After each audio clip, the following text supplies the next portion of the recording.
Começou? Então, gente, boa noite. Bem-vindos, bem-vindas, bem-vindas a esse segundo dia do curso Literatura e História. Esse mini curso, ele é gratuito e ele faz parte de uma parceria entre o Instituto Sud-Menuti, que é do CPP, né, Centro Professorado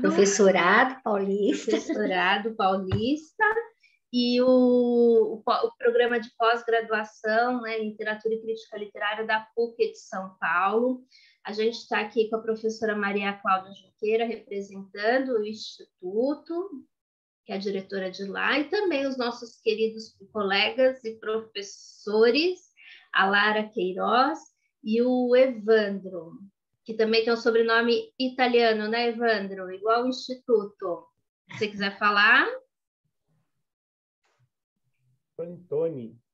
Fantoni, tá bom? Fantoni. Então, um bom segundo dia de curso. O primeiro dia já foi muito bom, muito inspirador, e que hoje continue na mesma vibe, tá bem? Muito obrigada, e agora eu passo a palavra para você. Obrigada, Cássia. Professora Maria Cláudia, eu gostaria de dizer algumas palavras? Não, vamos começar, né, gente? O pessoal está esperando. Né, com mas ansiedade. Antes eu preciso agradecer a professora Diana Navas, que não pôde estar presente, mas a gente está aqui representando a nossa orientadora, né, Lara Evandro, que ela é a coordenadora do programa, tá bom? Agora sim, vamos lá. Vamos lá. Então, boa noite a todos e todas. Antes da gente começar o conteúdo da aula de hoje, a gente queria fazer um pequeno resuminho assim do que a gente tratou no primeiro dia, né, para ambientar quem de repente não conseguiu acompanhar a primeira aula e para lembrar quem estava também na primeira, né, antes da gente entrar na aula de hoje. Então, no primeiro dia, na terça-feira, a gente fez um breve panorama da ficção histórica e nós trouxemos alguns pensadores, alguns autores, né, e o ponto de vista deles a respeito da ficção histórica. Então, a gente falou um pouquinho do que é a ficção histórica para o Aristóteles, para o Balzac, para o Hegel, para o Lukács, e depois a gente entrou um pouquinho na metaficção e na metaficção historiográfica, e aí nós trouxemos a Linda Hutton, que foi quem propôs esse conceito, trouxemos também o Jacques Rancière, o Hayden White e o Perry Anderson. Então a gente conversou um pouquinho sobre as diferentes visões, né, que esses autores trazem a respeito tanto da ficção histórica quanto da metaficção historiográfica. Acho que é isso. Evandro, você quer completar com alguma outra coisa? Não, eu acho que é isso. Pode seguir.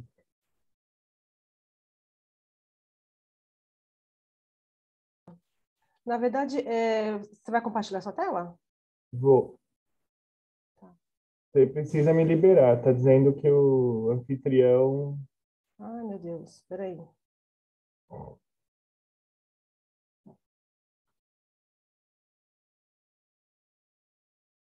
Como é que eu faço? Espera aí. Larinha, se for no nome dele no chat, com o botão direito nos 3 pontinhos, você pode colocar ele como co-anfitrião. Tá, peraí. Seria nos participantes, então, né? Não no chat. Isso. Ah, tá. Deixa eu achar ele aqui. Achei.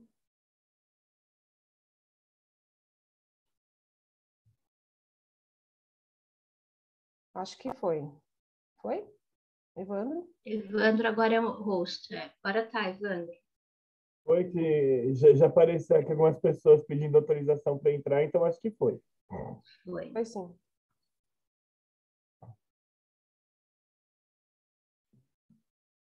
Pronto. Voltar lá para onde a gente estava.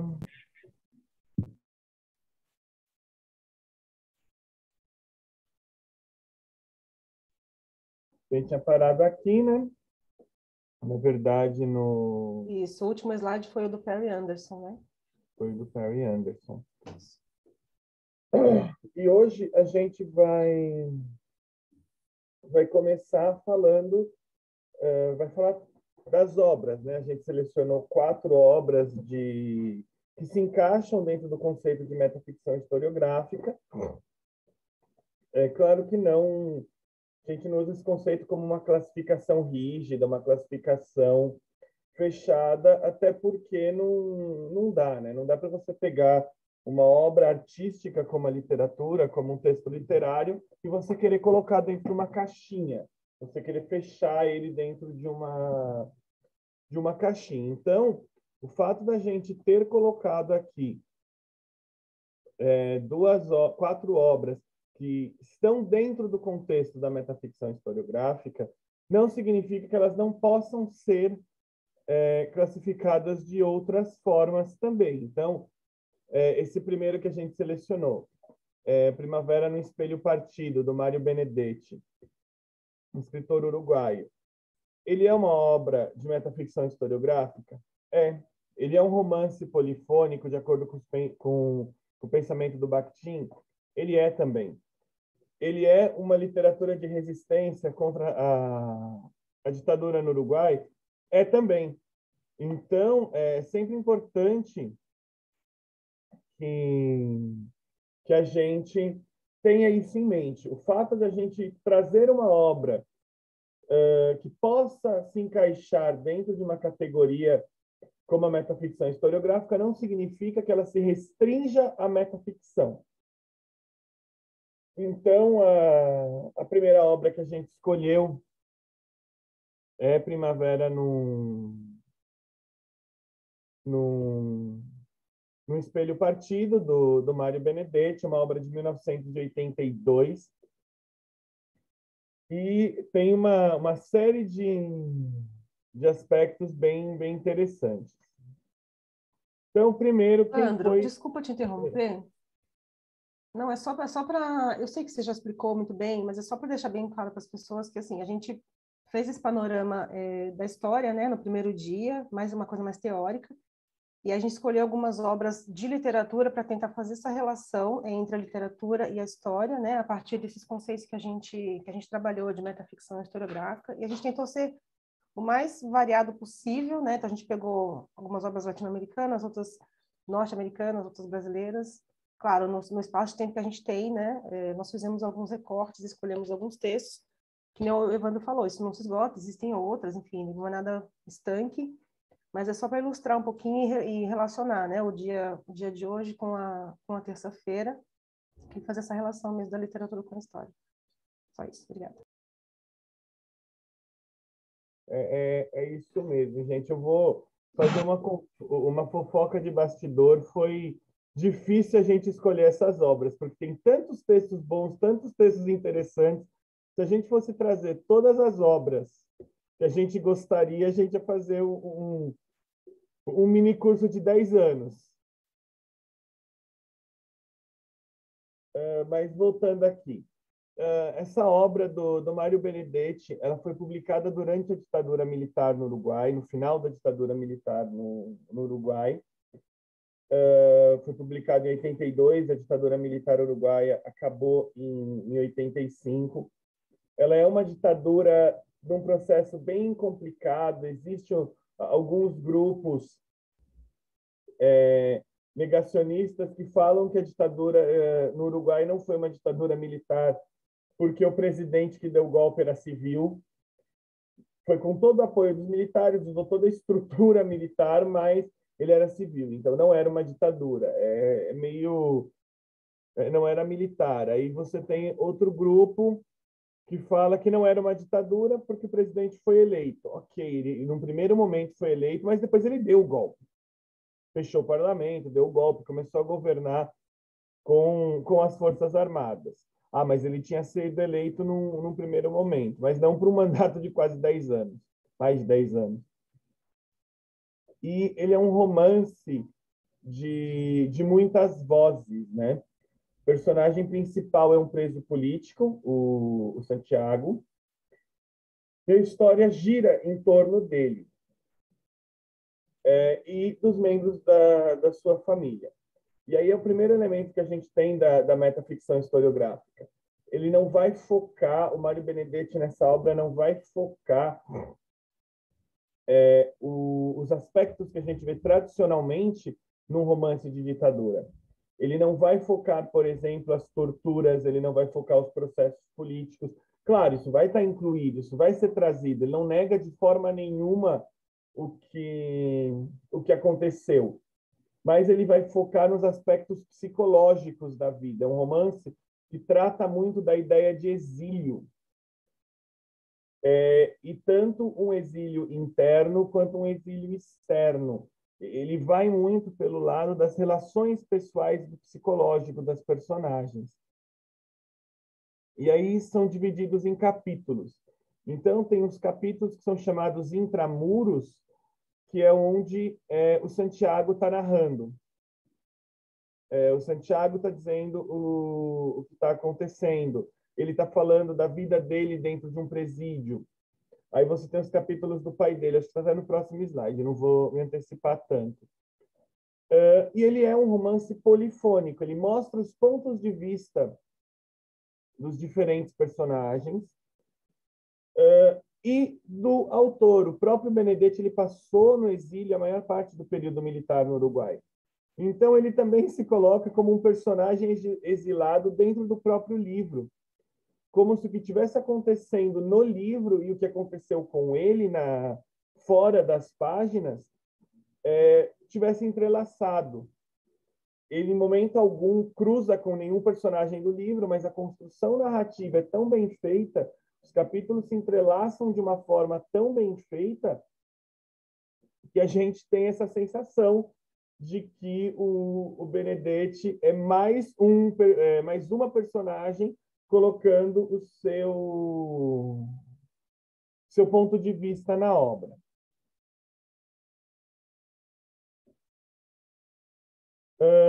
Aí eu coloquei a capa de uma das edições, tem várias edições brasileiras, eu particularmente gosto muito dessa capa.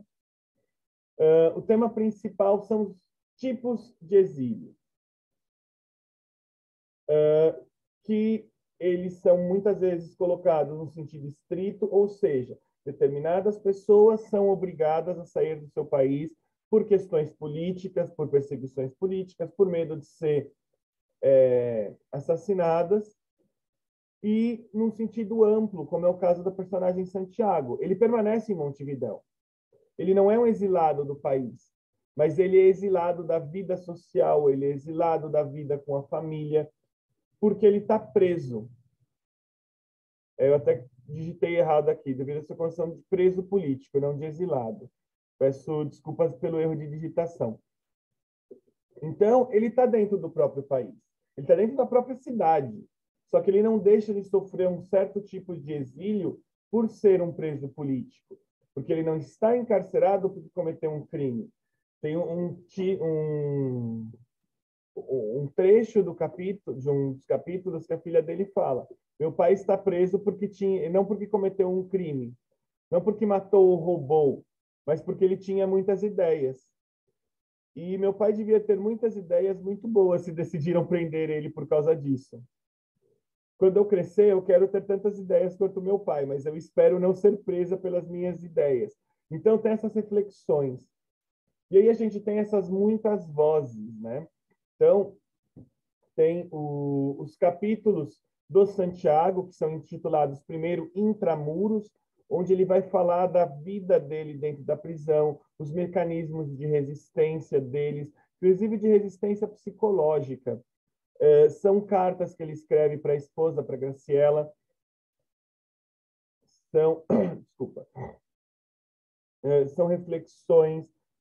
Tem um capítulo que ele fala sobre a porta e o que a porta representa dentro do contexto de um presídio político, que fala que a porta é uma traição, é uma armadilha, porque ela abre o caminho para fora, mas ela está sempre trancada. Então, é uma esperança, e é uma esperança qual eles não podem ter acesso. Então, ele fala desse exílio interno, o que eles fazem para tentar resistir.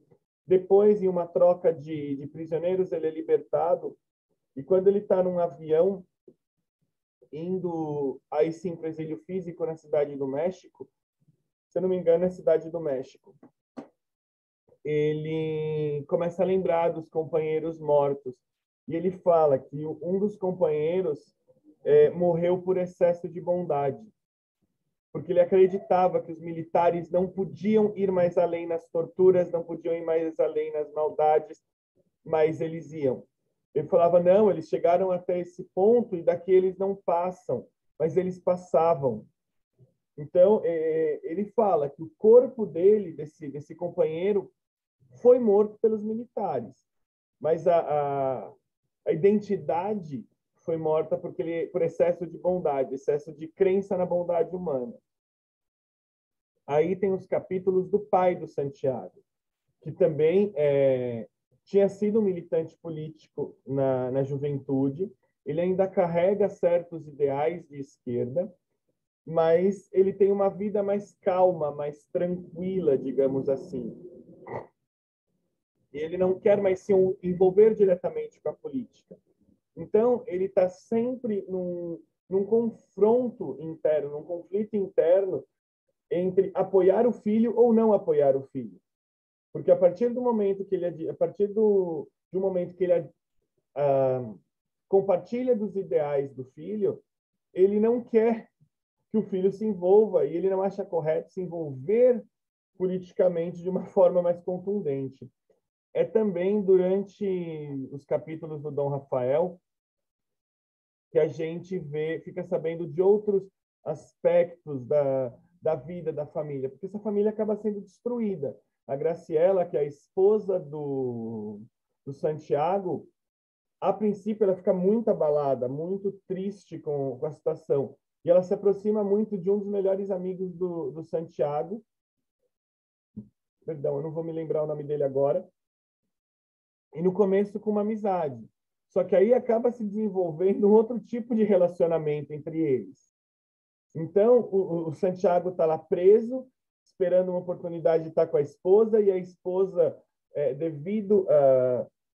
cria-se certas circunstâncias, ela acaba se envolvendo com o melhor amigo do Santiago, e ele ainda não está sabendo disso, ele fica sabendo ao longo da obra, e ele fica até meio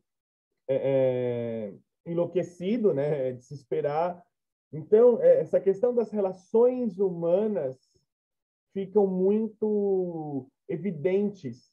Então, tem dentro de todo o contexto da ditadura, nessa obra, o Benedetti escolhe mostrar as relações humanas, o impacto que as ditaduras militares, que os governos militares acabam tendo na sociedade. Então, não é só o preso político.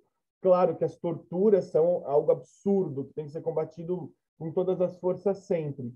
Mas, além das prisões políticas, além das torturas, existe uma destruição sistemática da vida dessas pessoas, né? Um exemplo disso é o movimento das avós da Praça de Maio, que até hoje é muito forte e ainda são vidas destruídas, né? Não tem uma resposta para as perguntas muitas vezes. Aí tem uns capítulos que são chamados Feridos e Confundidos, que é onde o próprio Mário Benedetti se coloca como personagem e conta episódios da vida dele como exilado político, de companheiros dele, amigos dele que passaram por situações complicadas como exilados políticos, e ele constrói, como eu mencionei, a narrativa de uma forma que... me fugiu a palavra. Ele constrói a narrativa de uma forma que parece que a história dele, dos companheiros, se entrelaça com a história do Santiago, se entrelaça com a história da Graciela, do Dom Rafael. E a gente gostaria de destacar os capítulos dedicados a Beatriz, que é a filha do Santiago. Ela tem 6 anos, do Santiago e da Graciela. E, assim, nesses capítulos são apresentadas as críticas mais duras e as reflexões mais filosóficas da obra. Só que, de um ponto de vista infantil, digamos assim, é uma criança falando. Ele escreve com uma profundidade muito grande, mas com uma linguagem simples. Sabe aquele jeito, aquela expressão, encarar o mundo com os olhos de uma criança? É mais ou menos o que ele coloca. Então, um dos capítulos que ela fala sobre liberdade. Ela fala assim, a minha professora, pediu para eu escrever uma redação sobre liberdade. Só que eu não sei por onde começar, porque liberdade é uma palavra muito grande. Então, por exemplo, liberdade significa que você pode não estar preso. Mas quando acabam as aulas e começam as férias, eu acho que eu estou em liberdade. O meu pai está preso, mas ele está em liberdade, porque liberdade é o nome do presídio onde ele está. Viu como a palavra é gigante? Então, assim, é uma reflexão filosófica grande. O quanto que a palavra liberdade pode significar? E assim, ele aprofunda. Claro, o capítulo é longo, não dá para citar ele todo aqui, mas assim, com a linguagem simples de uma criança, simples, não simplória, ele entra nesses aspectos, nas críticas ao regime, nos capítulos da Beatriz. Na minha opinião, são os mais significativos da obra. Então, o Benedetti traz nessa obra todo o contexto da ditadura militar uruguaia, os horrores da ditadura militar uruguaia, mas não deixa de focar, direcionar o foco narrativo para a vida das personagens, para a vida cotidiana das personagens, que é afetada inevitavelmente, né? Então, ele consegue fazer esse entrelaçamento. Quer falar alguma coisa, Lara? Não, por enquanto não, pode seguir.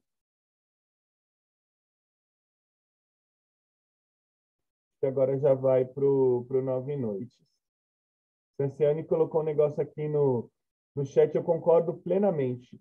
A forma que o autor coloca o efeito da narrativa nas pessoas próximas do Santiago é incrível. Realmente, você sente aquele drama familiar, você se sente pertencendo àquele drama familiar.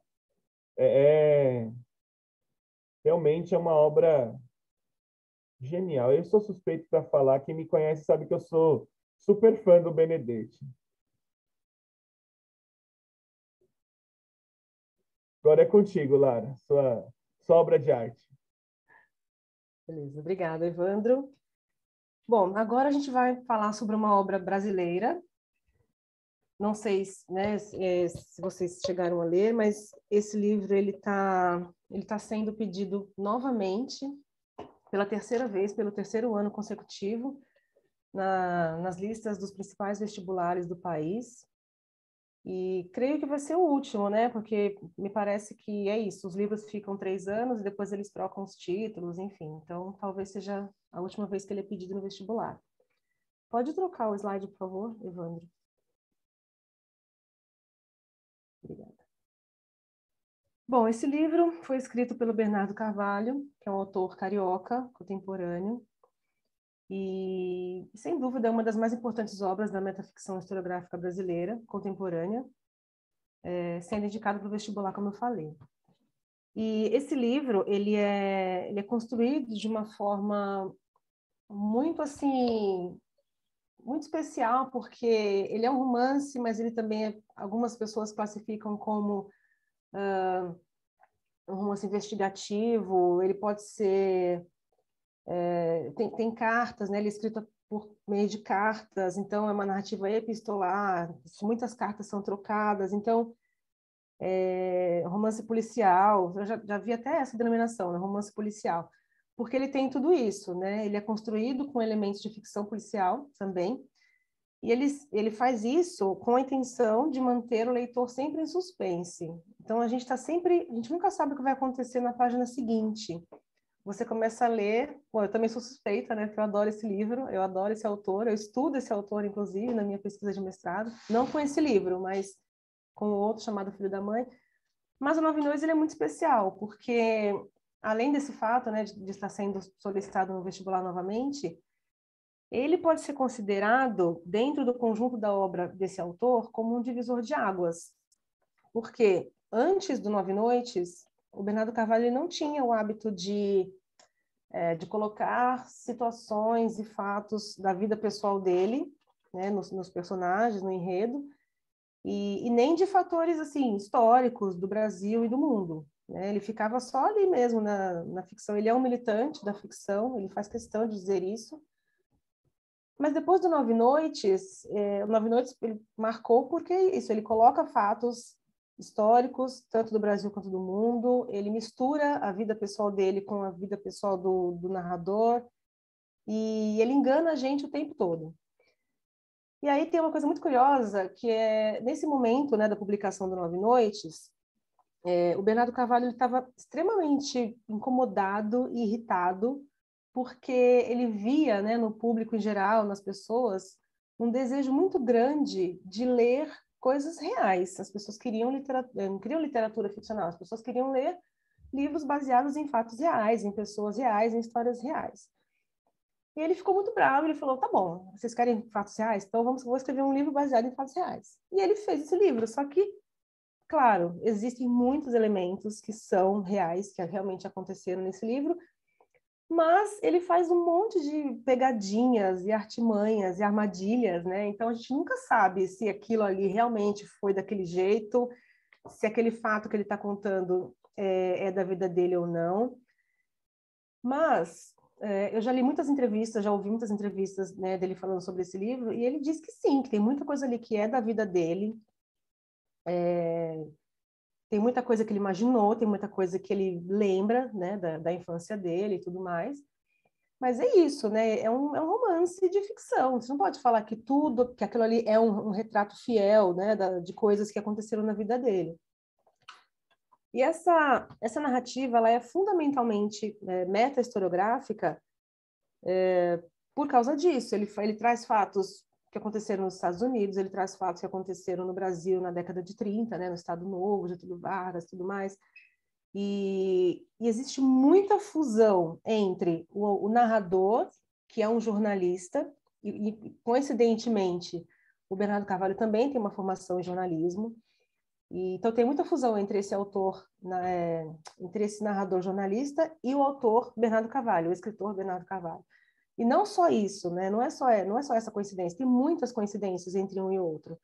Então ele diz que o narrador jornalista, ele tem uma relação muito difícil com o pai, né? Que o pai dele é uma pessoa muito difícil de se lidar e, enfim.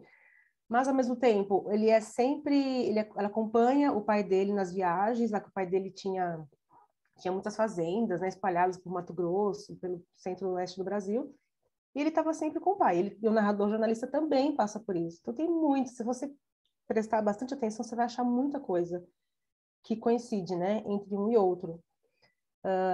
Então, só continuando aqui, o Nove Noites, ele ficcionaliza, né, os meses finais da vida do antropólogo norte-americano Buell Quinn, encontrado morto sob circunstâncias misteriosas em 1937. Esse antropólogo americano, Buell Quinn, ele existiu, de fato, e ele se suicidou com 27 anos em meio à tribo indígena dos Craô, aqui no Brasil, enquanto ele estava realizando a sua pesquisa, sob circunstâncias hiper misteriosas. Ninguém conseguiu descobrir por que ele se matou. E o Bernardo Carvalho, ele leu um artigo de jornal em maio de, acho que 2000 e... não lembro agora a data, mas acho que foi 2000...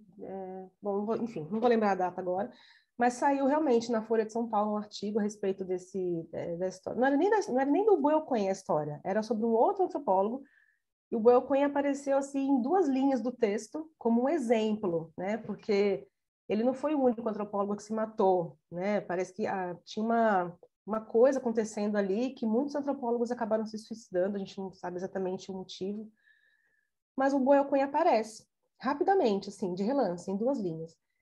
E aquilo deixa o Bernardo Carvalho absolutamente obsessivo, e ele, a partir daquele texto, mesmo que o nome do antropólogo tenha aparecido 1 ou 2 vezes nesse texto, nessas poucas linhas, ele ficou obcecado por essa história. Ele quis porque quis descobrir por que o cara tinha se matado. E aí ele foi atrás. 1939.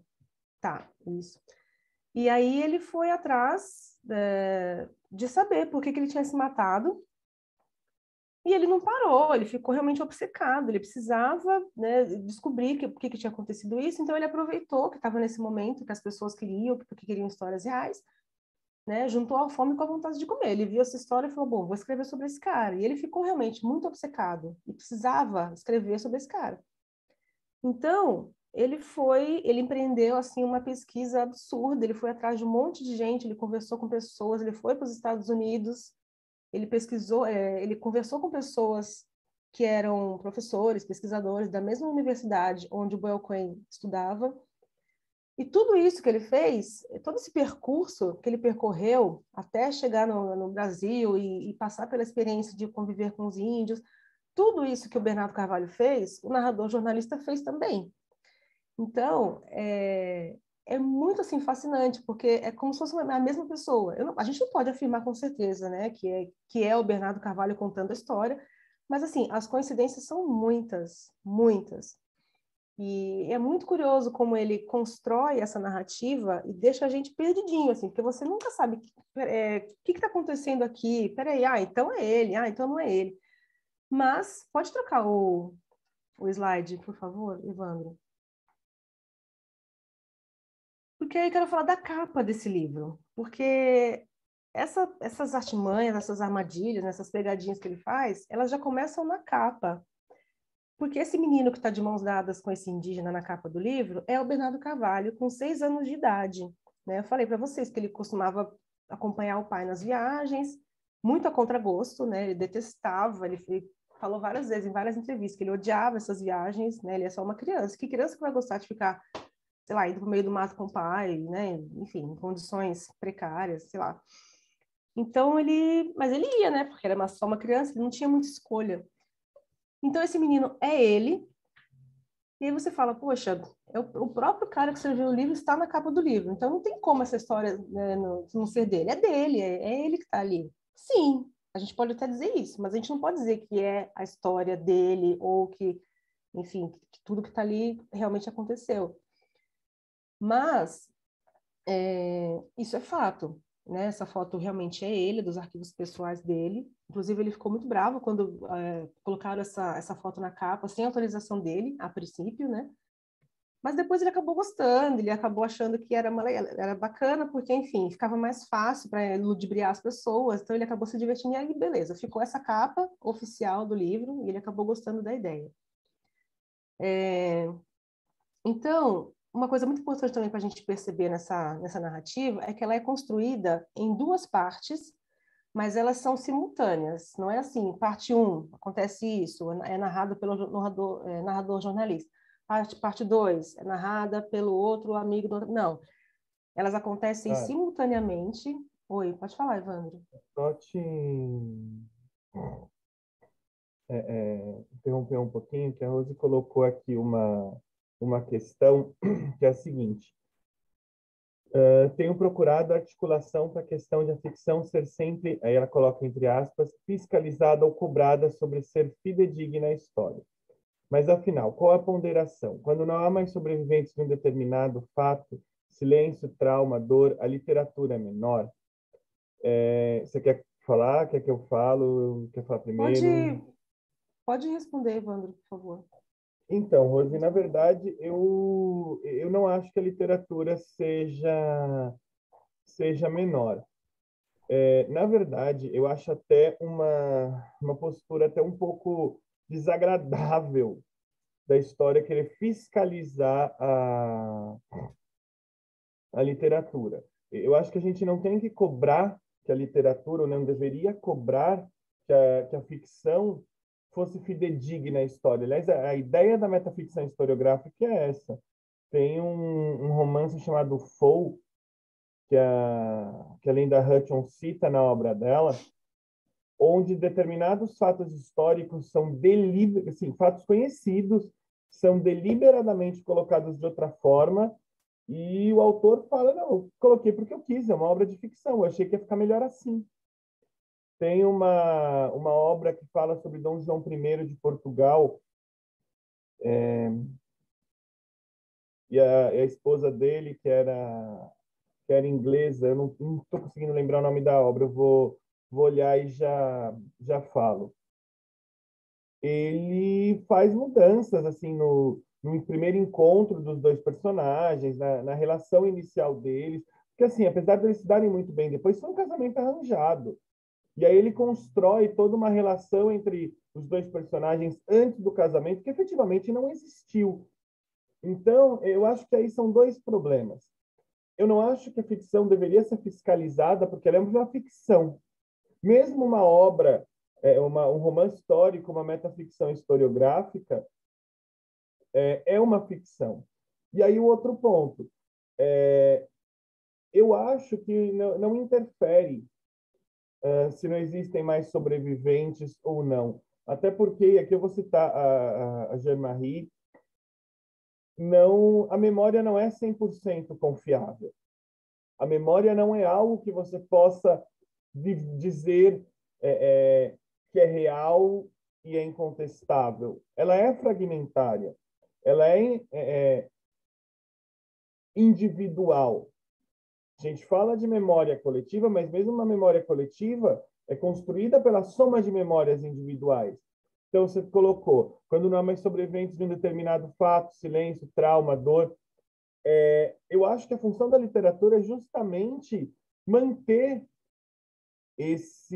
a voz desses sobreviventes, manter esses eventos vivos. E não você querer colocar como a literatura é menor porque não foi escrita por um sobrevivente, a literatura é menor porque não foi escrita por alguém que vivenciou aquilo. Vou até citar um exemplo que eu gosto muito, uma obra que eu sou um fã incondicional. O Marcos Souza, que não vivenciou o nazismo. Ele não era uma pessoa que estava ali durante o Holocausto. E quando você lê A Menina que Roubava Livros, por exemplo, traz elementos que você não pode classificar como menores. Ah, mas é ficcional. Sim, é ficcional, mas não é uma literatura menor. Eu acho que precisa se parar com essa ideia de que a literatura tem que ser exatamente tal qual aconteceu com a história. Mesmo um romance histórico, isso é impossível. Aliás, eu sou até um pouco mais radical, é um pensamento pessoal meu, mas, assim, nem num discurso historiográfico, nem num livro, numa pesquisa histórica, você vai dizer exatamente o que aconteceu. Se você pegar um sobrevivente do Holocausto, esteve lá, ou dois ou três, cada um vai ter uma visão diferente, porque a memória ela é individual. Então, eu acho que a literatura é a literatura. A memória ela faz parte tanto do discurso histórico quanto do discurso literário, mas ela é fragmentária também. A nossa memória não é algo fechado. Então, eu acho que é um pouco por esse lado. Eu tive a oportunidade de conhecer 2 sobreviventes do Holocausto, o senhor Ben Abram e a dona Miriam. Eu tive o prazer, uma vez, de abrir uma palestra deles. E, assim, os 2 viveram o nazismo na mesma época. E o relato dos 2 era muito diferente. E, assim, os textos deles não são maiores ou menores do que uma pessoa que não viveu o Holocausto escreve sobre ele. São diferentes. São literaturas que não são, dos sobreviventes, mas entra na questão do Perry Anderson. É o trauma, aquele tema toca você. Aquele tema mexe com você mais profundamente. Vou citar um exemplo pessoal aqui. Existe muito mais interesse, até em termos de estudos, em temas da Segunda Guerra Mundial do que em temas da Primeira. Existem muito mais estudos, filmes, até por ser um trauma mais recente. No meu caso, Evandro, pessoal, a Primeira Guerra Mundial me toca muito mais, porque o meu bisavô foi combatente durante a Primeira Guerra. Então, eu ouvi muitas histórias da Primeira Guerra. Então, me toca muito, de forma muito mais direta. Se eu for escrever um romance, por exemplo, sobre a Primeira Guerra Mundial, eu não vivenciei, mas é um tema que me toca.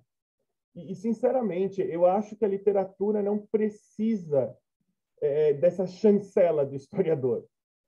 Eu sei, é uma opinião minha, mas a literatura é a arte. Da mesma forma que a literatura não tem que ir lá dizer como o historiador vai fazer o seu trabalho de pesquisa, a escrita literária, mesmo a escrita histórica, ela não precisa da chancela do historiador, do pesquisador. Claro, quando você vai escrever um romance histórico, você tem que saber fazer o entrelaçamento. Até para questionar o referente histórico, você tem que saber fazer o entrelaçamento. Fazer a pesquisa, trabalhar com historiadores é muito interessante. A gente tem a Mari Del Priore, que é uma historiadora e escreve romances históricos, mas não na ideia de chancelar, mas sempre naquela ideia do Rancière, duas faces da mesma moeda. Caminhar junto, trabalhar junto.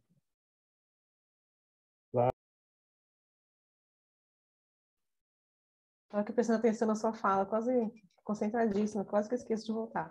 É exatamente isso, faço minhas as suas palavras, concordo com tudo que você falou.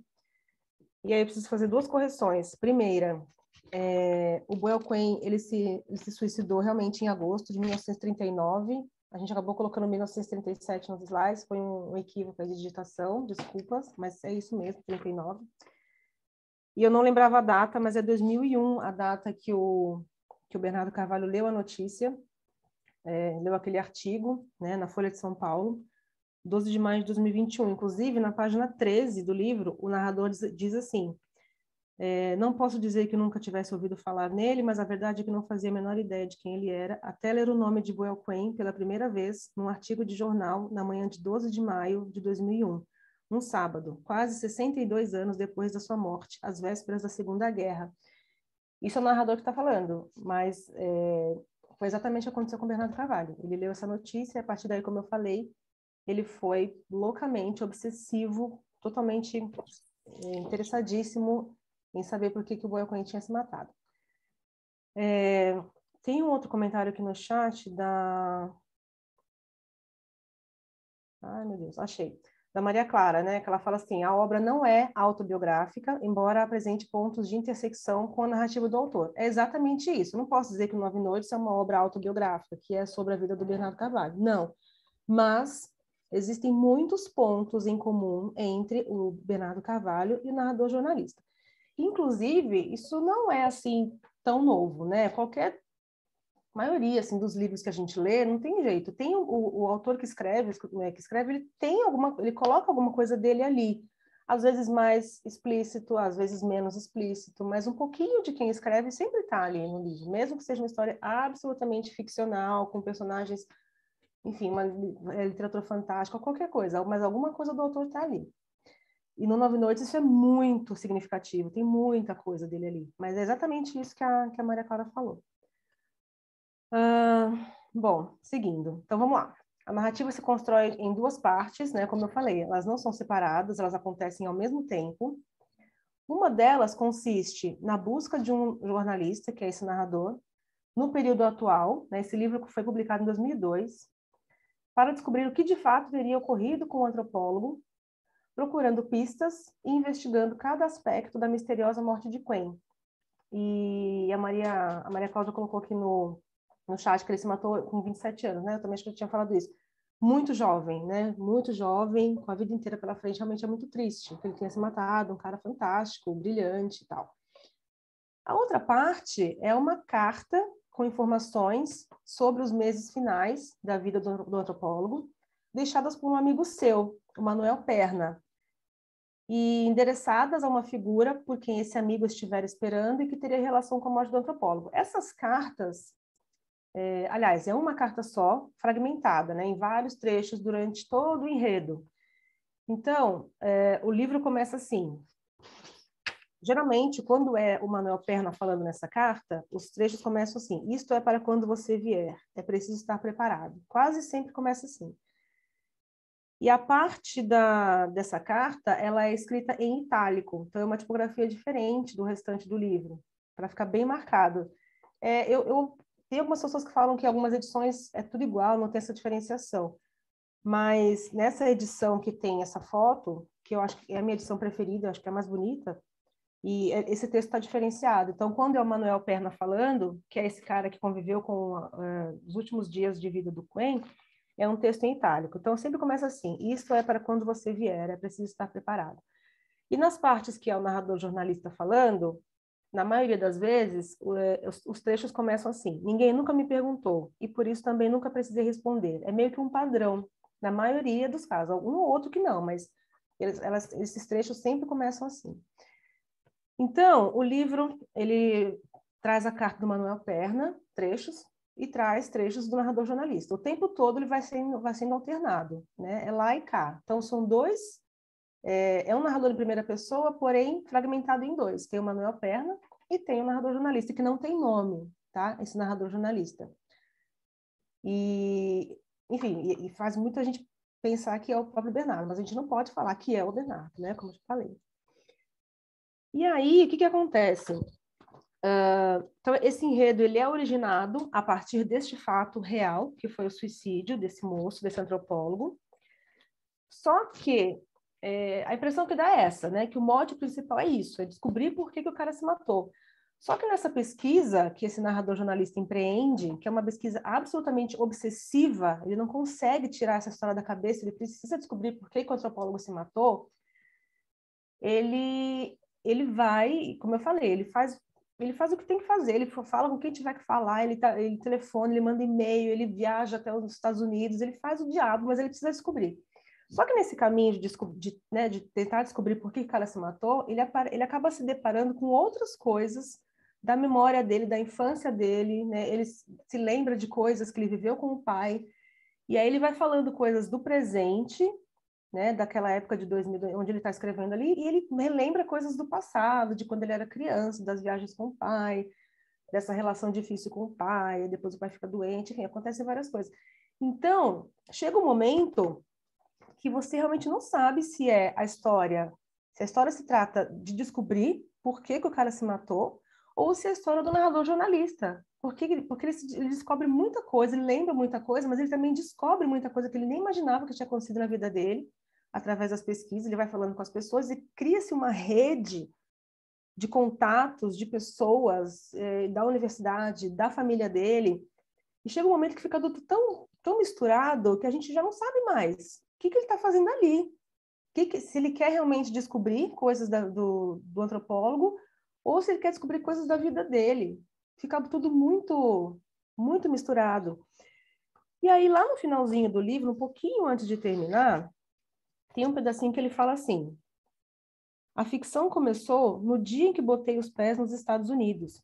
A edição do The New York Times, de 19 de fevereiro de 2002, que distribuíram a bordo, anunciava as novas estratégias do Pentágono: disseminar notícias, até mesmo falsas, se preciso, pela mídia internacional, usar todos os meios para influenciar as audiências estrangeiras. Lá na página 158, quase chegando no finalzinho do livro, aí você fala, ué, como assim a ficção começou no dia que botei os pés nos Estados Unidos? Então quer dizer que tudo que eu li até agora foi verdade? Realmente aconteceu? Não sei, não se sabe, a gente não pode afirmar isso. Então, o livro todo é assim, é cheio de pegadinha, cheio de armadilha, e você lê e fala, não, peraí, eu acho que eu não entendi, deixa eu voltar um pouco. Aí você volta alguns parágrafos para tentar entender essas relações que ele faz, e é tudo muito confuso, e é esse o objetivo dele, ele não quer explicar nada, ele não quer definir nada, ele não quer responder nada. Tanto é que chega uma hora também que ele fala assim, bom, então, já que eu não consegui descobrir nada até agora mesmo, estou cheio de pista falsa aqui, cheio de pista que não está me levando para lugar nenhum, então tudo bem, então vou escrever... e detalhe, que eu não esqueci de falar, esse narrador jornalista, ele também está com a intenção de escrever um livro, por isso que ele está indo atrás da história desse antropólogo.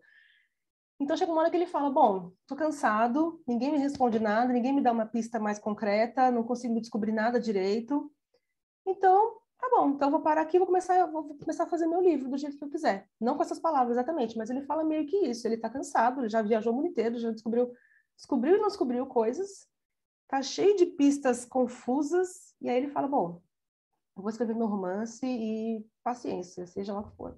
E aí ele escreve lá o romance dele. Então é isso, ele quer...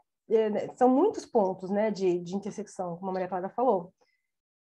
Ele tem o mesmo objetivo do Bernardo Carvalho, esse narrador jornalista, né? Ele vai atrás de tentar descobrir um antropólogo para escrever um romance, e aí ele descobre coisas, lembra coisas da vida dele. Tem muito essa coisa de misturar a realidade com ficção, e isso também é uma característica muito presente nos livros de metaficção historiográfica, e não só metaficção historiográfica, mas acho que na literatura contemporânea como um todo, né? Sempre tem essa mistura de realidade com ficção, E porque, na verdade, não interessa saber se realmente aquilo aconteceu ou não. O que interessa é a gente ver a forma como o escritor articula aquela narrativa, a forma como ele conduz o leitor, né? Que também é solicitado nessa leitura, não é? O leitor que lê uma literatura contemporânea, ele não pode ficar passivo e aceitar tudo que ele está lendo ali. Ele precisa participar também, ele precisa ajudar o escritor, ele participa ativamente dessa leitura, tentando entender o que está acontecendo, tentando encontrar resposta, mas essas respostas elas não vêm, né? A literatura não quer responder nada, não quer fechar nada. Ela quer é trabalhar a linguagem e trabalhar a narrativa de uma forma que não que te convença, mas que te encante, que te tire daquele lugar confortável, né? E esse livro ele é muito isso. Chega no final você fala, poxa, mas e aí? O que acontece? Ele descobre ou não descobre? O que aconteceu? Eu não sei. Não dá para saber. Mas também não interessa, porque você já está tão envolvido naquela doideira, naquela obsessão, naquela coisa toda, que você fala, putz. Por isso que tem muita gente que não gosta, assim, numa primeira leitura, não gosta desse livro. Ah, é muito difícil. Ah, não estou entendendo nada. Já vi vários comentários, assim. E aí você lê de novo, e de novo, e de novo, e cada vez que você lê, você descobre uma coisa que você não tinha percebido na leitura anterior. Eu mesma já li esse livro 5 vezes, e cada vez que eu leio, eu falo, gente, era isso, e eu não tinha percebido, sabe? Então, assim, é muito incrível. Eu gosto muito. Desculpa, eu espalho mesmo o Evangelho do Nove Noites por aí, porque eu gosto muito. Mas é isso, é um livro fantástico, quando a gente fala de metaficção historiográfica, não dá para passar sem falar dele. E quem não leu, eu recomendo. Deixa eu ver se eu falei tudo que eu precisava, porque tem muita coisa para falar desse livro e não dá, né, para abarcar tudo agora.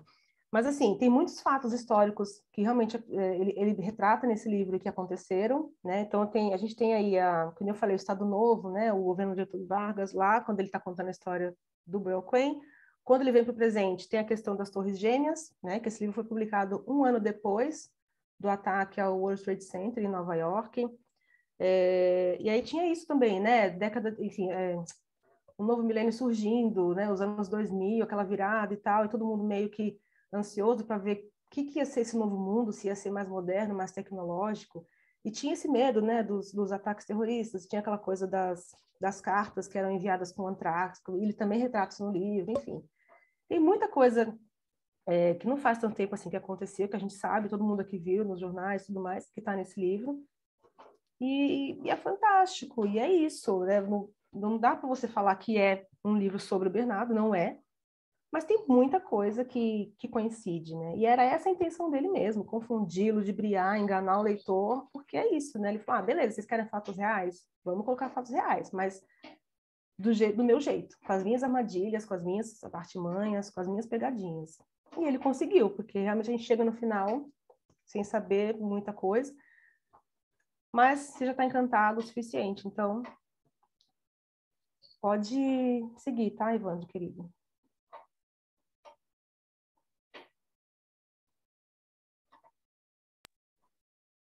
Os próximos 2 romances que a gente vai falar, mas antes eu fiquei fui olhar aqui do que eu falei sobre Dom João I, o romance chama Dona Filipa e Dom João, Unidos pelo Amor e pelo Reino, é um romance português da Maria João Fialho Gouveia. Que é aquele que eu falei, que ele muda o encontro das personagens, a autora, no caso, muda o encontro das personagens e tudo bem, isso não tem que ser questionado, porque não é uma... não quer fazer um retrato exatamente do que ocorreu, é uma narrativa. Então, os próximos 2 romances que a gente vai falar estão entre os meus 2 romances, entre os romances que eu mais gosto. O primeiro é A Rede de Alice, da Kate Quinn. É uma obra de literatura contemporânea, né, de 2017. A Kate Quinn é uma escritora norte-americana. E, assim, o que ela entra muito na questão da metaficção historiográfica? Principalmente no que diz respeito àquela ideia de dar voz a grupos excluídos. Então, a gente vê muitas narrativas sobre a Primeira Guerra Mundial, muitas narrativas sobre a Segunda Guerra Mundial. No caso da Primeira Guerra, acho que todo mundo já, mesmo que não tenha lido, mas já ouviu falar do Adeus às Armas, do Ernest Hemingway, o Nada de Novo do Front, do Éric Maria Remarque, Johnny vai à Guerra, do Dalton Trumbo, que virou até inspiração para a música One, do Metallica, mas assim, são sempre coisas muito masculinas. É a guerra, são heróis, homens. Recentemente teve o filme 1917, que é um filme maravilhoso, mas é sempre um universo muito masculino. A Segunda Guerra ainda tem muitas vezes a presença de mulheres, mas ainda é um universo muito, muito, muito masculino. Tem a presença de obras que têm mulheres como protagonistas, mas muito na esteira do Diário de Anne Frank. A gente não vê, muitas vezes, atuação efetiva da mulher ao longo do conflito nas narrativas de Segunda Guerra também. A gente vê meio do lado do outro lado do front. Então, tem as mulheres como vítimas ou mulheres como enfermeiras e outras atuações. A Liesel como vítima, a Anne Frank como um símbolo dos horrores do Holocausto, mas em atitudes mais efetivas, muitas vezes a gente não vê. Então, a Rede de Alice ela se passa em 2 períodos diferentes que são intercalados. Os capítulos têm sempre os mesmos nomes. Tem alguns que chamam Eve, que são relacionados à personagem Eve Gardner, eles são narrados em terceira pessoa, e se passam durante a Primeira Guerra Mundial. E os outros capítulos são dedicados a Charles St. Clair, que são narrados em primeira pessoa. E se passa logo depois da Segunda Guerra Mundial. E aí a gente tem uma série de oposições. Tem uma protagonista inglesa e uma protagonista francesa. E a gente sabe que nem sempre as relações entre França e Inglaterra são as mais tranquilas. Você tem a Primeira e a Segunda Guerra Mundial. Você tem a voz das mulheres presentes, a atuação das mulheres presentes. Então, e é o que eu considero o mais meta-historiográfico da obra. Mostra a atuação das mulheres nas 2 guerras, na linha de frente, não é só atrás das linhas, não é só como vítima, mostra na linha de frente. E o tema da guerra, não só das guerras mundiais, normalmente é um tema muito masculino. Então, a Rede de Alice dá essa voz a protagonistas femininas, a personagens femininas, inclusive personagens históricas. E um outro ponto muito interessante é que, às vezes, a gente vê quando existe uma narrativa para empoderamento feminino, às vezes os personagens masculinos, os coprotagonistas masculinos, são descritos de uma forma como se o personagem fosse um idiota, personagem fraco, mal construído às vezes até. E isso para mim é um problema, porque assim, por que você não pode trabalhar ao meu ver, vou até mudar a frase, ao meu ver, quando você não trabalha os personagens masculinos que estão ao lado de uma protagonista feminina, você passa a ideia que uma protagonista feminina não pode ter esse protagonismo muito forte se o personagem que tiver ao lado dela não for fraco. Então, quer dizer, se você tiver um personagem masculino forte, a mulher nunca vai ser protagonista. E no caso da Rede de Alice não acontece isso. Tem 2 coprotagonistas nos 2 períodos, tanto nos capítulos da Eve quanto nos capítulos da Charlie. E os 2 são personagens muito construídos, muito bem trabalhados. Tem a coincidência de serem 2 personagens escoceses. Um deles é o chefe da Eve durante a Primeira Guerra, e o outro é o motorista da Eve, que elas se encontram no final da Segunda Guerra, né? a Charlie encontra com a Eve, e ele é o motorista da Eve depois da Segunda Guerra. E, assim, são personagens com profundidade, muito bem construídos, com características muito fortes, e isso não tira o protagonismo das personagens femininas, na verdade, ressalta. Tem até um trecho que isso fica muito claro, é falado assim textualmente, que a Eve era uma mulher forte no meio de homens. Então, destaca o quanto que essas mulheres podem ser protagonistas, o quanto elas são importantes dentro do contexto de guerra, dentro desse contexto masculino, sem que os homens ao redor sejam imbecis. Isso eu acho uma das coisas mais interessantes da obra. Ela não precisa diminuir um lado para exaltar o outro. Não, ele mostra essa relação de igualdade, né? Fica uma coisa mais horizontal, né? Uma relação assim mais horizontal, é isso? É essa palavra, eu não tava lembrando a palavra. Mas é isso mesmo, uma relação mais horizontal. Então, a Eve Gardner, ela é os capítulos da Eve Gardner, ela se passa durante a Primeira Guerra. E ela era uma jovem, trabalhava numa empresa de datilografia até, e aí descobrem que ela fala alemão.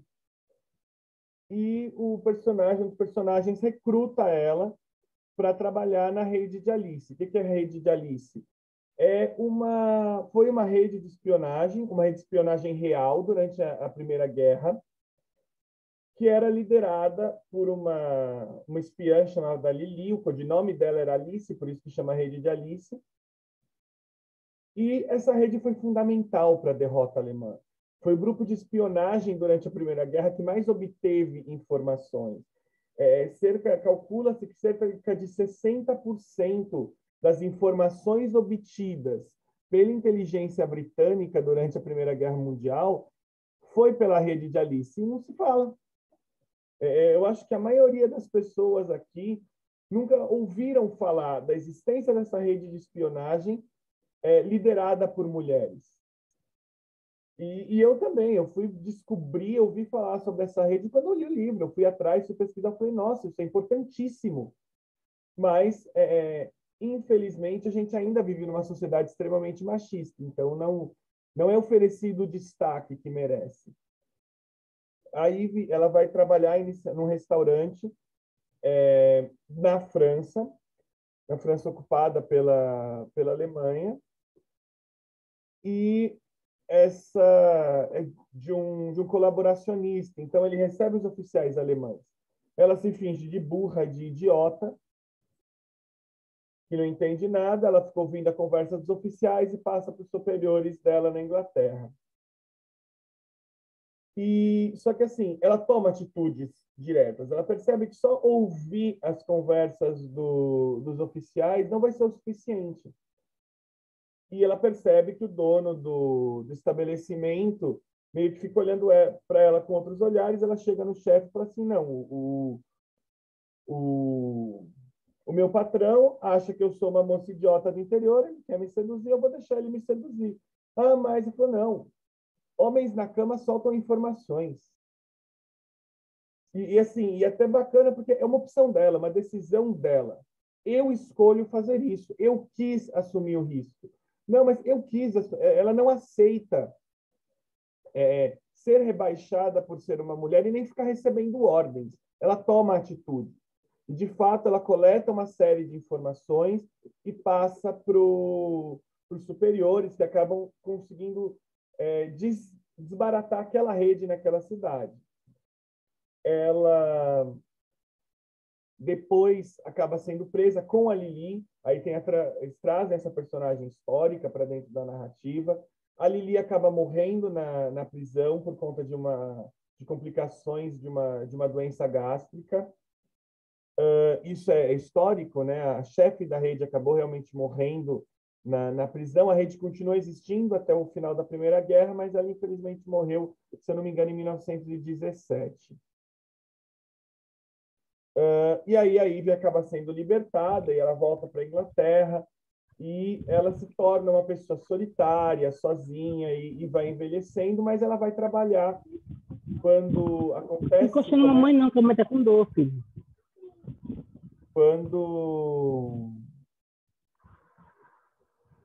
Quando começa a Segunda Guerra, ela vai trabalhar num escritório inglês que tirava presos da Alemanha. Então, mesmo depois da Segunda Guerra, durante a Segunda Guerra, ela continua atuando. Ela não está mais...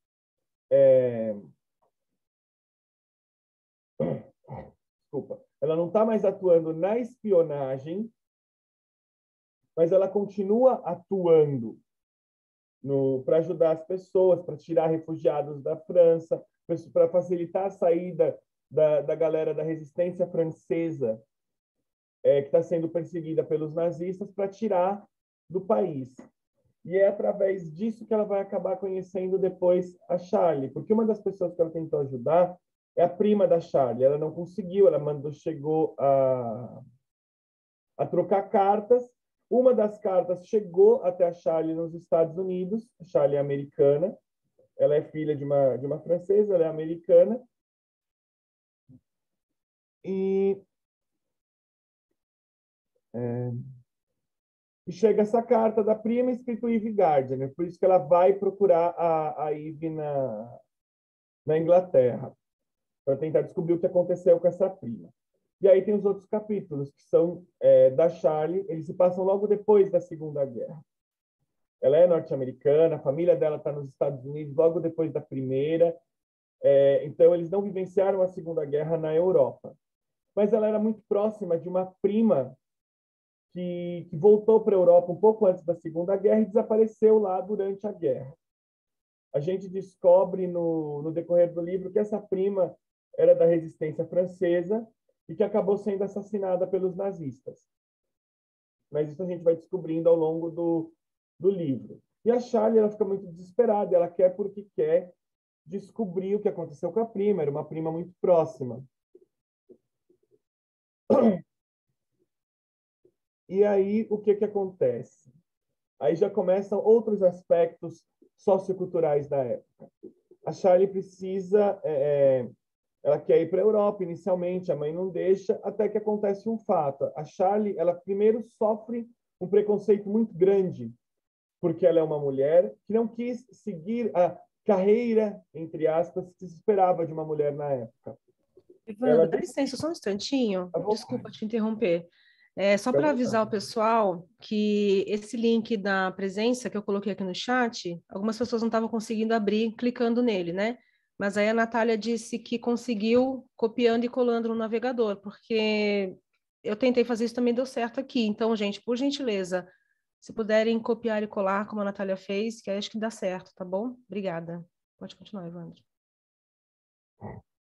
E aí, ela sofre preconceito, primeiro porque ela é uma mulher que não decide casar e ter filhos. Ela quer estudar, então ela briga com a família para ir para a universidade. E pior, ela decide ir para a universidade num curso que é considerado um curso masculino. Ela vai fazer matemática. Era um absurdo na época, porque exatas é coisa de homem. No pensamento da época, e até hoje existe um pouco preconceito nesse sentido. E pior ainda para o pensamento da época, ela era a melhor aluna da turma dela. Como que uma mulher está fazendo universidade e ainda é melhor que os homens na área deles. Então, ela sofre uma série de preconceitos sociais. E ela desafia esses padrões sociais assim de frente, o tempo todo. E para ela está tudo bem, porque ela não se encaixa naquilo. E ela está sempre questionando, por que tem que ser assim? Ela tem várias discussões com a mãe. Por que tem que ser assim? Ah, porque as coisas são assim? Não, mãe, as coisas não são assim. Se as coisas são assim, elas podem ser diferentes. Só que a mãe não aceita, existe muito preconceito. Aí ela engravida, ela tem um caso com um cara na faculdade, engravida, e aí vira o horror da família, né? A mulher engravidou sem ser casada, sem ser prometida, e aí a mãe dela fala assim, tá bom, vamos fazer um aborto, porque você não vai envergonhar a família sendo mãe solteira. Aí ela vê a oportunidade, ela fala assim, tá bom, eu quero fazer um aborto, eu aceito fazer um aborto, mas eu quero fazer com os melhores médicos do mundo. Ah, tá, ok, os melhores médicos do mundo estão na Europa. Aí ela vai com a mãe para a Europa para fazer o aborto lá, até para poder o resto da sociedade não descobrir que ela fez um aborto, que ela engravidou sem ser casada. Só que quando chega na Europa, ela simplesmente pega as coisas e foge da mãe. Quando chegam em Londres, simplesmente foge. Ela pega as coisas e fala, agora eu vou atrás da Eve Gardner. Agora eu vou atrás da Eve, eu vou descobrir quem é essa Eve. E aí, no início, a relação delas é muito dura, muito complicada, porque a Eve tem todos os traumas da guerra. E aí vai construindo uma relação de amizade muito grande entre as duas. A Charlie decide ter o filho, ela fala, eu não vou abortar. É meu filho, eu quis ter o caso. Agora eu quero ter o meu filho. Ah, mas não tenha mais. A minha mãe chama de pequeno problema. E para mim é o meu filho. Então ela desafia os padrões da época. E aí eles atravessam a Inglaterra, a França, tem muitos elementos de ficção policial. E aí a gente descobre que as coisas estão entrelaçadas. Que o mesmo dono do bar que na Primeira Guerra criou um outro na França durante a Segunda.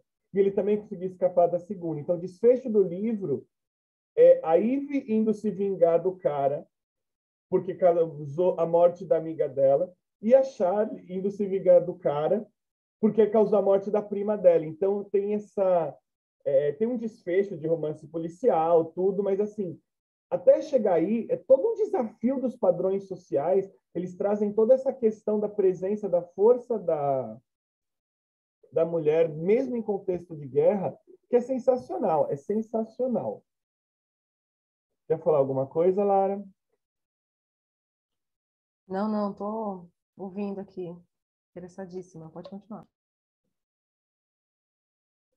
E aí, para terminar nossa última obra, a gente pegou para sair até um pouco do eixo, né? Que a gente tem alguns eixos literários, normalmente, que são mais estudados, tipo literatura brasileira e latino-americana, norte-americana e europeia, e a gente escolheu trazer uma literatura hindu, uma literatura da Índia chamada Todas as Cores do Céu, da escritora Amita Trazi. É uma obra que não é literalmente um romance histórico, não é uma metaficção historiográfica no sentido de trazer elementos históricos direto na narrativa. A gente não vai encontrar fatos históricos estritos dentro da narrativa. Só que, por que essa obra entra dentro da metaficção historiográfica? Existem inúmeros aspectos culturais milenares da Índia que vão se repetindo na sociedade contemporânea. E muitas vezes são repetidos de forma inquestionada. Não se questiona o que está sendo feito. Simplesmente se faz. E as consequências desses hábitos são as mais funestas possíveis. Então, de novo, eu acho que são um dos melhores livros que eu já li na vida. Que nem a Lara falou, que ela prega o Evangelho do Nove Noites, eu acho que todas as pessoas deveriam ler Todas as Cores do Céu. As que conhecem a cultura hindu e as que não conhecem, a Franciane colocou aqui de novo, você usou a expressão perfeita, esse livro dói na alma. É uma narrativa belíssima, é uma narrativa encantadora, ela te prende de uma forma que você não consegue sair, mas é uma narrativa que dói na alma. Ele fala muito das questões de castas da Índia, que é algo que, infelizmente, ainda existe, né? Então, ela tem... Essa capa também é sensacional. Maravilhosa, realmente. É linda, coisa mais linda. Tem outras edições, eu sou apaixonado por essa. Então, a gente tem duas narrativas. A gente tem, primeiro, a Tara, que ela é hindu, foi morar com o pai nos Estados Unidos. Por que ela foi morar com o pai nos Estados Unidos? E aí tem a presença de um elemento histórico. Houve alguns ataques terroristas na Índia por questões religiosas. E a mãe dela morreu no soterramento de um prédio. Pouco tempo depois, a irmã adotiva dela foi sequestrada, foi dada como morta. E isso foi muito triste para a família, foi muito pesado para a família. E aí a família mudou para os Estados Unidos. E aí, depois de um tempo, o pai morre, o pai da Tara morre, e quando a Tara vai ver os documentos do pai, aquele processo de falecimento, você vai mexer nas coisas e tudo, ela encontra documentos que mostram que o pai achava que a irmã estava viva. O tempo todo, os quase 20 anos que eles ficam nos Estados Unidos, ele ficou procurando a irmã adotiva da Tara. E aí ela fala, não, se a minha irmã pode estar viva, eu quero saber, eu quero ir atrás. E ela volta para Mumbai e começa a investigar a irmã. E aí ela começa a se deparar com todas as questões de casta. Por exemplo, todas as questões do machismo. Por exemplo, ela chega lá, ela quando vai como mulher, ela não consegue muitas informações. Aí ela contrata um cara para pedir a informação, dá uma informação para o cara, porque ela é uma mulher, o homem pedindo informação é outra coisa. Fora que ela é encarada como estrangeira.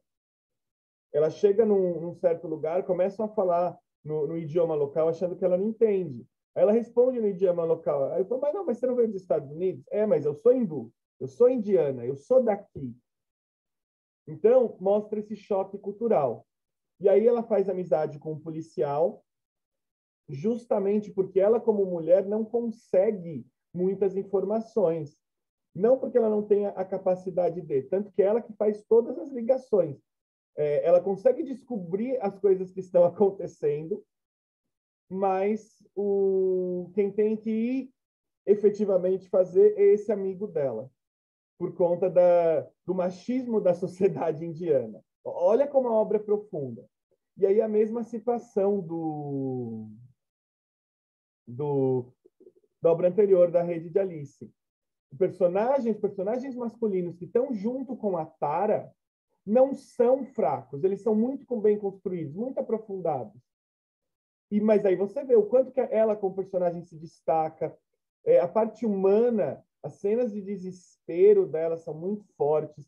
Quando é revelado o motivo o que dá o nome do livro, que ela vai visitar a casa onde ela morava com o pai e a irmã, e ela vê que ainda tem eu não lembro agora se é uma janela ou uma clarabóia. E ela olha e ela começa a olhar para as estrelas e ela fala, nossa, eu lembro que eu sentava aqui com a minha irmã, a gente quando era criança, e a gente ficava tipo brincando de imaginar o céu de outras cores e tudo. É de arrepiar, assim. A narrativa é muito bonita. E aí, quando ela está falando isso, é quando aparece o primeiro capítulo, onde conta o que aconteceu com a irmã. A irmã tinha sido adotada porque ela era de uma casta inferior. Ela era filha de um nobre rico da alta casta indiana, com uma mulher de uma casta mais baixa. Então, para a sociedade da época, ela era menos que um nada. Então, o pai dela, o pai da Mukta, o pai verdadeiro, não está nem aí para ela. Ela é só a filha da empregada, usando um termo bem baixo, machista, preconceituoso da época. Ela é de uma casta inferior. A mãe é miserável, a família dela é miserável, que são de castas inferiores. A avó da Tara começa a falar, não, ela tem que cumprir as funções da família. E quais são as funções da família? A prostituição. Porque era o que cabia para a casta. Então, a própria família da Mukta, que é essa irmã, não a mãe da Mukta, mas o restante da família do vilarejo onde moravam, começam a iniciar a Mukta, forçar a Mukta a iniciar numa vida de prostituição, porque era o dever que lhe cabia pela casta. Aí a mãe procura de todas as formas um jeito de tirar a filha de lá. Aí que ela conhece o pai da Tara e ela dá a Mukta para adoção para a filha não ser obrigada a virar prostituta. Olha como uma coisa assim é forte. E aí ele fala, não, eu vou adotar a menina, mas eu vou adotar, ela vai ter que ficar comigo, tudo. Ela falou, não, eu não... eu prefiro não ter contato com a minha filha do que ver ela viver a vida que eu vivi, porque a mãe dela foi obrigada a se prostituir também por uma questão de castas. E aí, durante um tempo, eles vivem juntos, e quando tem esse sequestro, a Mukta é sequestrada, ela é sequestrada por grupos fundamentalistas que não achavam certo o membro de uma mulher de uma casta inferior não cumprir as suas funções dentro da sociedade.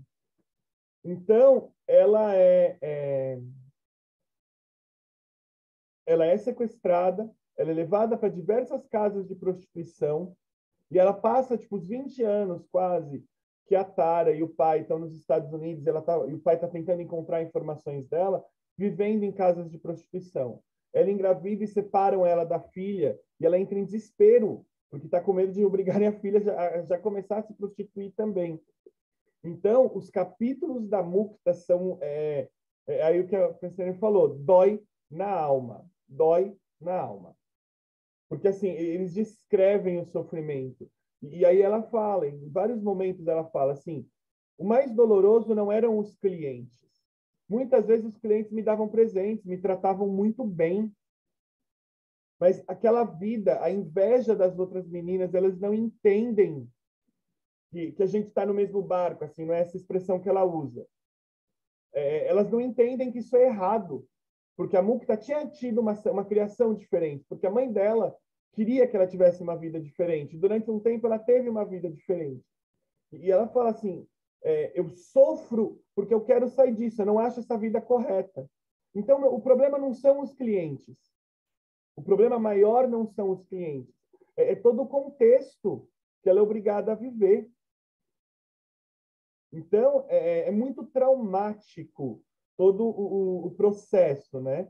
De novo, a obra tem um final feliz, assim. Eu conheço poucas pessoas que leram esse livro e não terminaram o último capítulo dele chorando. Poucas pessoas.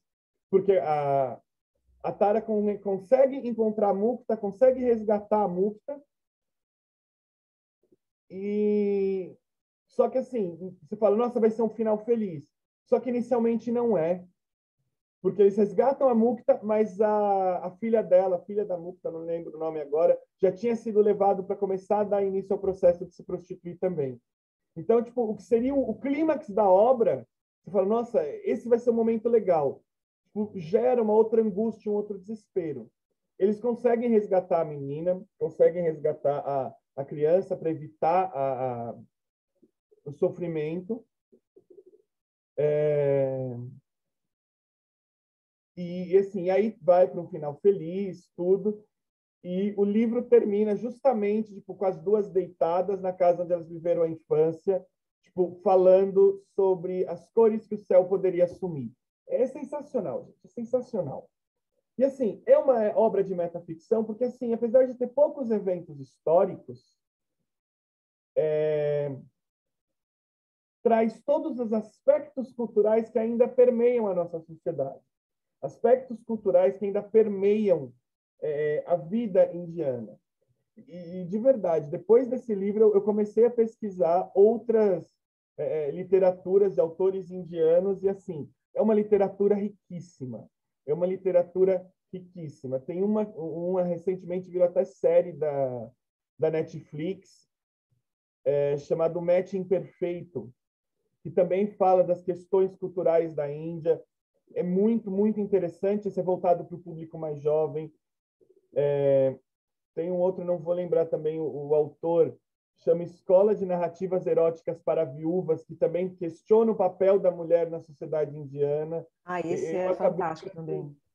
Incrível. Você leu esse, né? Nossa, fantástico. Vou colocar aqui no chat, mas é Match Imperfeito. Eu ainda não li eu ainda não assisti a série, gente, mas o livro, ele é uma linguagem voltada para o público jovem, para adolescente, tudo, mas também traz o choque cultural. Ele se passa numa universidade de tecnologia, então, tipo, o super voltado para o futuro, digamos assim, mas traz tipo, costumes milenares. Também é muito bacana. Depois de eu ler Todas as Cores do Céu, eu falei, não, eu preciso pesquisar mais sobre literatura indiana. É um negócio encantador de verdade e foge do padrão que a gente conhece, né? Foge dos eixos mais tradicionais. Falar alguma coisa, Lara? Não, não. Tá ótimo. E é isso. Muito obrigado a todos. Aí a gente abre para quem quiser fazer perguntas, questionamentos. A gente só não abre para fazerem ofensas, por favor. Quem quiser se sentir à vontade, abre câmera, abre microfone, pergunta, comenta. Fiquem à vontade. Enquanto isso, quero lembrá-los de que, para vocês irem na Bienal, tem muita coisa legal lá acontecendo, que nem a Cássia falou. E para quem tinha perguntado, hoje, né, depois da segunda aula, acho que depois, não sei, talvez amanhã ou depois, essas 2 aulas, né, ou seja, o mini curso completo vai ser disponibilizado no canal Literatura PUC-SP do YouTube, que é o canal do Programa de Literatura e Crítica Literária da PUC São Paulo. E aí, se vocês quiserem rever, né, alguma parte que ficou, não entendeu muito bem, ou gostou tanto que quer ver de novo, fiquem à vontade, assistam quantas vezes quiserem, tá bom? E é isso, estamos abertos para perguntas, dúvidas, fiquem à vontade. Se a Maria Cláudia quiser também falar alguma coisa, alguma fala final, também fica à vontade. Parabéns. Para falar que eu adorei, viu, gente? Gostei demais.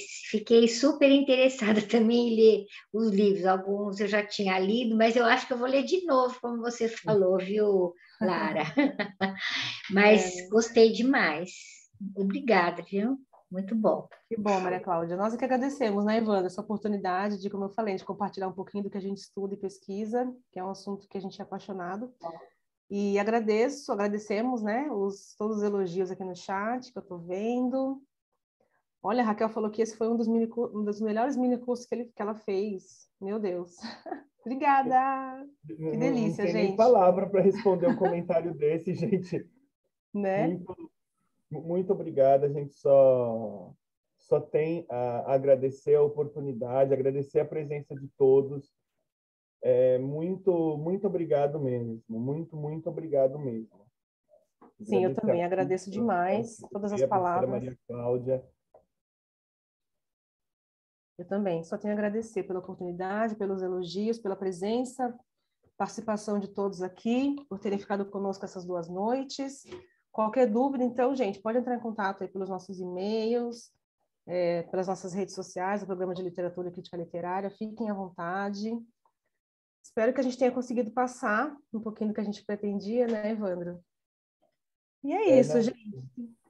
O mais difícil, como eu falei, foi escolher as obras. Porque é muita coisa boa, né?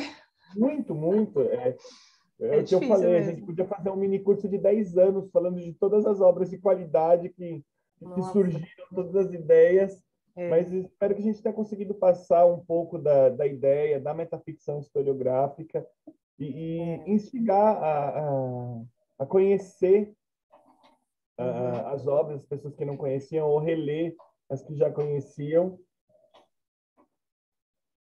São textos apaixonantes. Então tá, gente. Se ninguém tiver nenhuma dúvida, nenhum comentário, eu vou encerrar então aqui a gravação. Eu não sei como faz isso, peraí que eu vou descobrir daqui a pouco. Se alguém souber, me fala, por favor. Aqui em cima, Lara. Embaixo de onde está o Zoom, tem um recording, aí tem um símbolo de pause e o stop. Então, para mim não está aparecendo. Se estiver aparecendo para você e você puder encerrar então, porque acho que agora é você que está como anfitrião, né? Talvez seja por isso que eu não esteja conseguindo.